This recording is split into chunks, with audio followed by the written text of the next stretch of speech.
thanks everybody again for joining us. Linda, thanks for making time today. I can't believe it's been since 2011, so Thanks for having me. 9 years? Yeah. Wow. So we're like best friends now. Back at King Edward Park, it was you and 2 people? 3 people? Oh, it was me, Mark and I, and Brad, yeah, and then Beth. Wow. Yeah. And now you're at how many people here?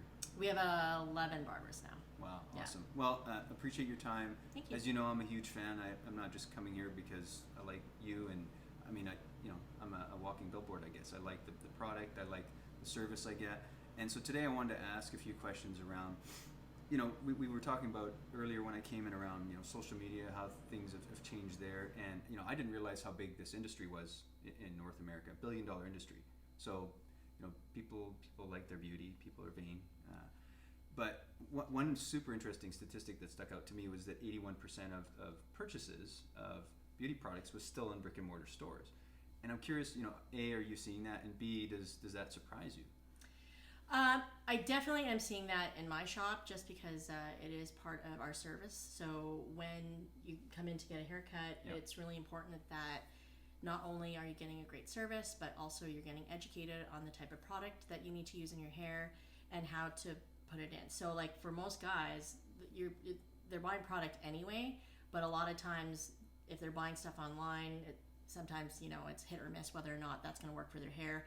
So it doesn't surprise me because a lot of times it's your barber that is telling you, or wherever you get your haircut is telling you like, oh, this is how to put this in your hair and this will work well because of this. And it's that relationship and that conversation that you're already having with the person that's doing your hair that is going to give you that confidence and education to actually use the right product. Because I think we've all been there where we go in and we see like shiny objects in like Sephora or wherever you're getting your product, and you buy some random stuff and then you get home, you've spent $40 on that product and it's not working for your hair at all. Yeah. So does that surprise me? No, not at all. But also it's a really great trend to have because, well, I think it's a great trend because it just goes to show that people are, see their barbers or whoever's doing their hair as an authority, and right. that's a good thing, and that we should take that seriously and just be educating our clients. Yeah, no, I mean, I think that just proves that people that are coming here trust the people they built up a relationship. So when we go back to the piece around social media, there's lots of platforms out there. I know you guys are on a few of them. I don't know if you're on TikTok. I don't know if you'll need to be on TikTok, for example. But I guess I'm curious. How have you seen those platforms be, I guess, useful, and maybe what's the I don't want to say dark side, but the flip side. So when I started in 2011, I think Facebook was what really helped me because I started by myself. So I didn't have any clients. I also didn't have the budget for marketing. And Facebook at the time was an easy way for me to post the haircuts that I was doing. And at that time, it wasn't as big. So, we were getting a lot of reach at that time. And that's how we eventually grew. 8 years on, I'm going to be honest, with all the new social media platforms and how quickly they are changing. I haven't been the best at keeping up with the trends or whatnot, but I feel that, we were having a conversation before about how we get our new clients. And even though, I do feel that having a social media presence is important, but at the same time, because of the relationship, because of how we build our relationship with our clients, where we found the most is the most of our new customers, it comes from referrals. So even though, like I said, it's good to have a presence so that I use social media, like we use social media as a way to kind of just show what our culture is all about and what we're all about, especially because there are so many other barbershops out there, just how we differentiate from everyone, but also it's not the one way that I find new clients. Like new clients do find us that way, but it's more about our referrals, like finding more right. clients like you or like anyone else that's been with us for a long time and know us really well. Our best referrals are from you guys. Yeah. Well, that's interesting because I know we were talking earlier, so you've got the FOMO phenomenon, now you've got FOBO, fear of a better option, and so if you got people looking online and they're looking at reviews, I think sometimes they can just have this analysis by paralysis because they don't know what to do, whereas when a friend's just saying, hey, this is where you want to go, that's the option that you guys want to see. Oh, for sure. And I know personally, I when I went to Paris like last year and I didn't ask, and I didn't want to be that person who's like, hey, tell me where to go. So I didn't ask anyone.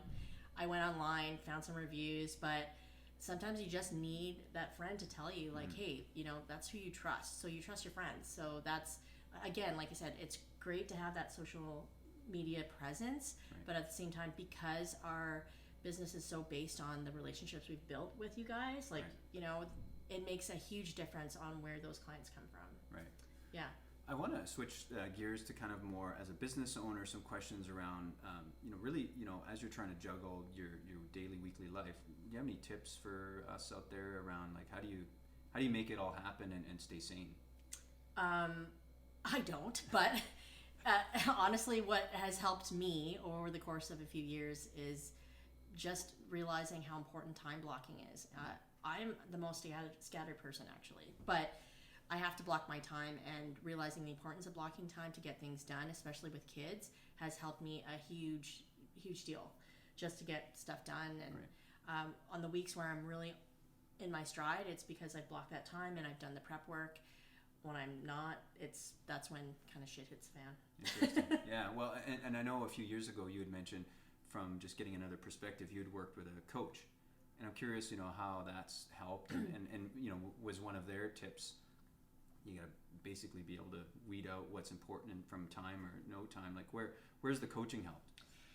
So when I started, I come from a family of restaurateurs, some successful, some not. So I have a lot of limiting beliefs. So going forward, I didn't really feel that I could own a successful business, and so I knew that moving forward, I needed to have like someone to hold me accountable. So I signed up with a coach, knowing that I work better under a structured or some guidance. So I needed someone to kind of help me with that. And she helped me not just like with the business, but mentally, mental focus, and just really, like I said, weeding out the stuff that isn't important, really realizing what my limiting beliefs were, and just that bad self-talk that we all have based on past experiences, and just being able to move forward and kind of break those barriers. So that's where it really helped me a lot.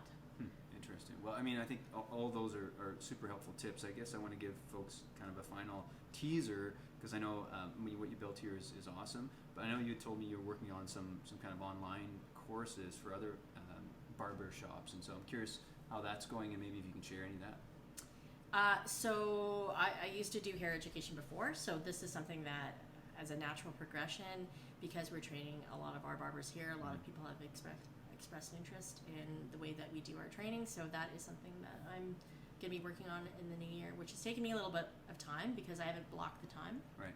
But I'm blocking the time this year to do it.